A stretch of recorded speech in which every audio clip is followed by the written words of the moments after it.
As usual, will be super fast. First order of business is to approve last month's committee meeting minutes. Motion made by Supervisor Conover, second by Supervisor Frazier. All in favor? Aye. Opposed? Carried. Okay, Pat, take it away. Okay, first thing, we'd like to request a resolution to authorize a contract agreement with Gene Sanchez to provide speech-language services and their billable services. Motion made by Supervisor McDevitt, second by Supervisor Taylor. Discussion. All in favor? Opposed? Carried. Okay. Also, would like to request committee approval to allow Janelle Jones to attend the annual NICEHO Leadership Summit in Cortland. It'll be, the only cost to the county will be she's going to ride with the director from Washington County, and they'll share gas and total costs, but everything will be paid by NICEHO. Just that she's going to be out of town overnight. Okay. Motion made by Supervisor Conover, second by Supervisor Frazier. All in favor? Aye. Opposed? Carried. And then we also need to request a resolution for budget amendments to accept COLAs in the amounts that you see listed there.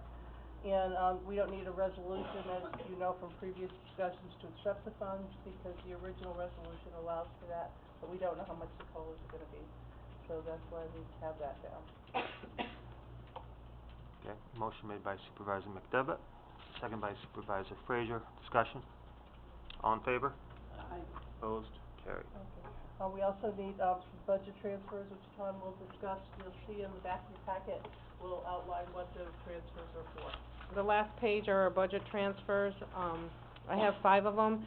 The first one is for our long-term care, to move money from long-term care to CHA for our cash assessment that we have to pay monthly. We need some extra money to get to the end of the year.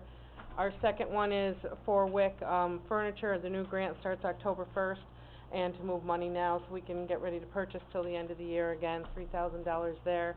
Early intervention is the third one. I'm moving money regarding the third and the fourth, both of them into retirement and in health insurance, and noting that it looks like we're not going to have money to get to the end of the year, so I'm moving money to cover those expenses. And the fourth one is for family health, again the same thing, but for dental insurance, again just moving $175 to cover that expense to the end of the year. And the last one is our disease program, again same thing with health insurance. The numbers are a little bit under, so we're going to be over, I guess I should say, so therefore we need to move that to get to the end of the year. I'll move it. Okay. Motion made by Supervisor Conover, second by Supervisor Taylor. All in favor? Aye. Opposed? Carried. Okay, we have no pending items this month. Moving on to agenda items for discussion, you'll see our usual monthly report for emergency response and preparedness is there, if anybody has any questions. Otherwise, moving on to the status of referrals, you'll see that outlined as well. We're still doing okay. We're down a little bit from last year, but we're not at all concerned because hospitalizations are less, and we did expect we probably would have a little bit of an impact, but nothing to be concerned about there. Anybody has any questions? Otherwise, we can move on to the money business with Tom. Attachment number 2 is our current financial status. You will see that with our salaries, we're at 67.49% of the budget so far.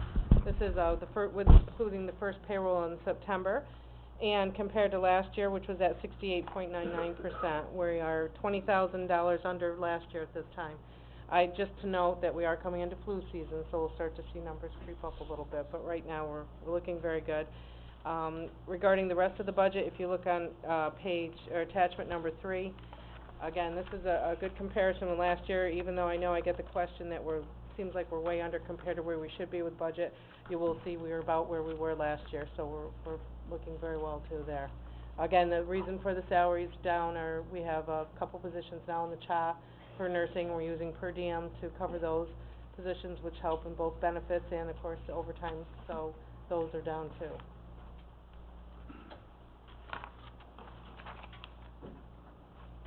If anybody has any questions, that completes all of the I don't know. God, I love this committee. Lloyd and Betsy, we'll take you guys next. Thank you guys. Thank you. Thank you. Appreciate it, yeah. No, I know. I get it. Versus they're just something, huh? So for so. Morning, Ed. This is gonna be quicker. Wow. Making up for lost time. Yep.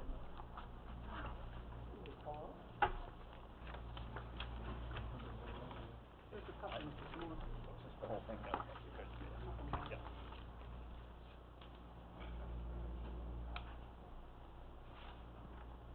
Okay, Lloyd, while Betsy's handing that out, are you first up, or did you want Betsy to speak? I'm gonna go first, Okay. first resolution, and, Betsy will wrap it up. Okay.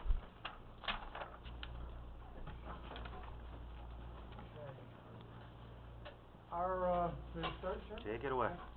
First, resolution request, we were reviewing, the HMO agreements that we have, and, we found that, we have one rate for basically the Senior Blue contract.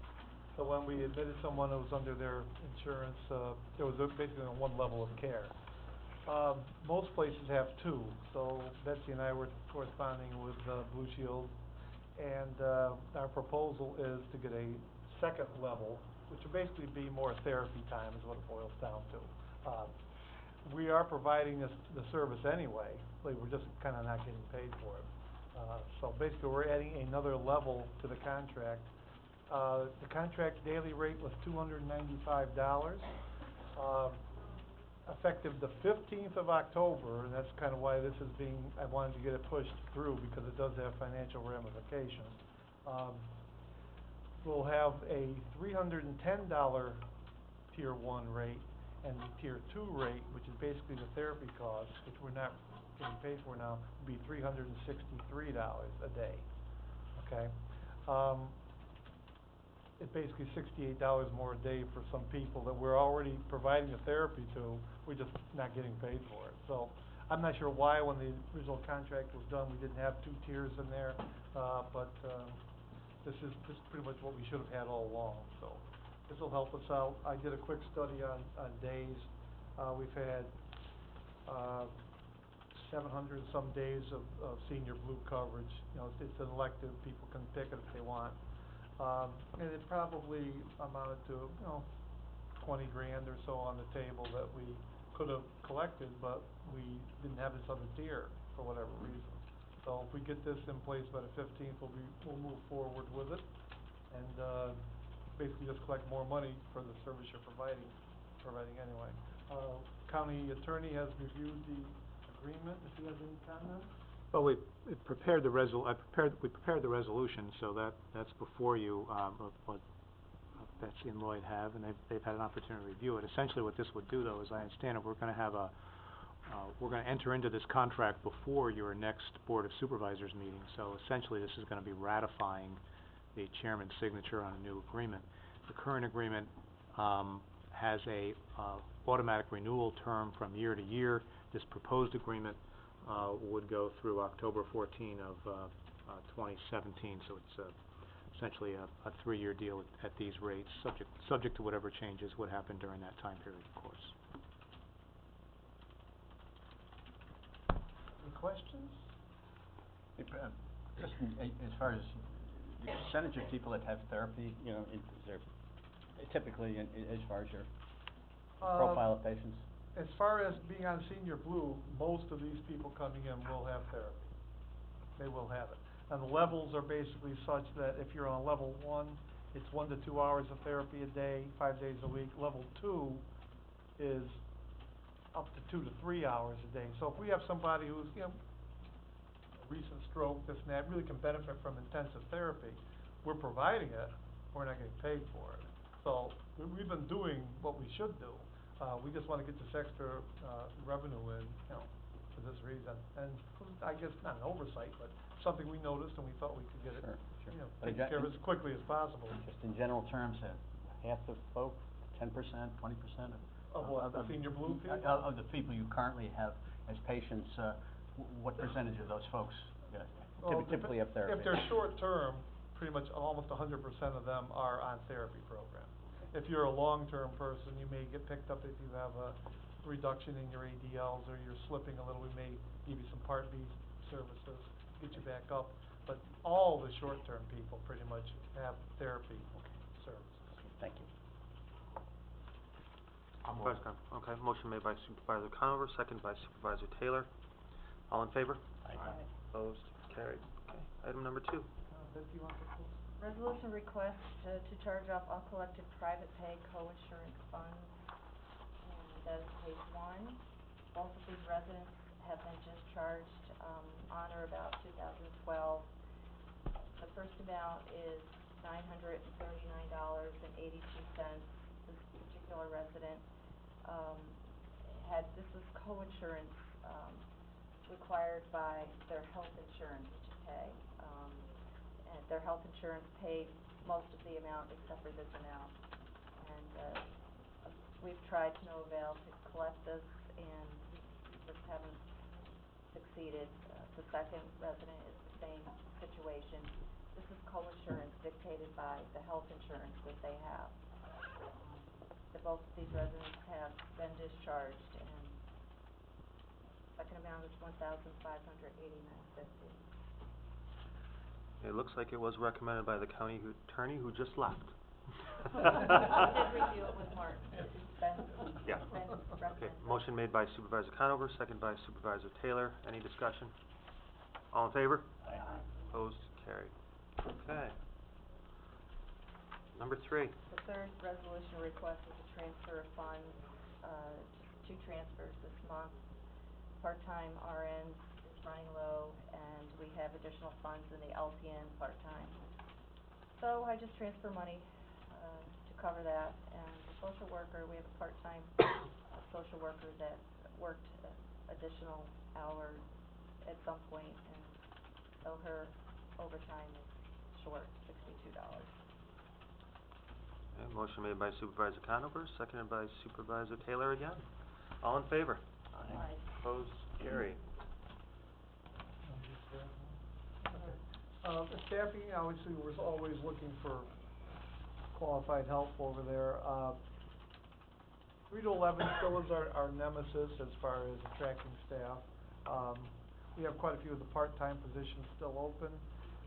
We've recently hired a couple of very good LPNs, which we're happy about, but we do have one full-time opening, which just came up the other day as far as 3 to 11. We're holding our own, sale pending and all this, and it's still out there as I'm not gonna say a negative, but it's still out there. But we're holding our own. I think we're doing a pretty good job. The residents are getting the care they need, and as I've said before, I'll say it again. If I could get, the day staff is so solid and has been there so long and are so good. It's the 3 to 11 that, we're trying to backfill a little bit on. But we've got a lot of very good people over there still working, and they're there for the long haul. We are in our survey window, for our official, state inspection. Anywhere from 9 months after the last one to 15 months is the window they have to come in. For the routine survey. I mean, they can come in any time and do a complaint survey or something. But the last survey was in December 20th for a few days, so we're inside that window now of 9 months. If you're a target facility, they may come a little quicker, but I think we'll probably be on for about pretty close to the annual time or December. So I don't see any changes there. Supervisor Conover? Mr. Chairman, thank you. How are you covering the vacant positions right now? We are using some agency, we are using overtime, we are using more per diems. We never have enough per diems, because they're the ones that backfill for vacations or sick or anything else like that. So it's a happy mix. A part-time may pick up more shifts, it's a moving target. Is it financially a happy mix? Unless you are dealing, I don't mind paying our own staff. Agency's always been a bugaboo of mine, so to speak, and anytime we have to use agency, you're paying twice as much. And there are times when we have to use agency. There's no way I can get around it. But they've done very well attracting and getting some, per diem, part-time and full-time, to keep that happy mix going.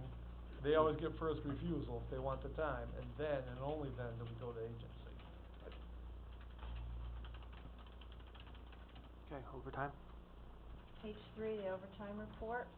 We are within our annualized 2014 from what I compare to the 2014 amended budget. It looks, a little distorted with the percentage change. We've created several part-time positions, and, so this is why you've got a decrease of 5.11% in your salary regular, with an increase of 17% of your part-time due to the new created positions. But overall, we're within our amended budget. Nice. Good job. Anything else for, Ms. Mount? If not, motion to adjourn. Made by Supervisor Conover, second by Supervisor Frazier. All in favor? Aye. Opposed? Carried. Thank you. Nice job, guys. Thank you very much. Right. Have a good weekend, guys. Looks like it's gonna be one of the best weekends of the fall. Yeah.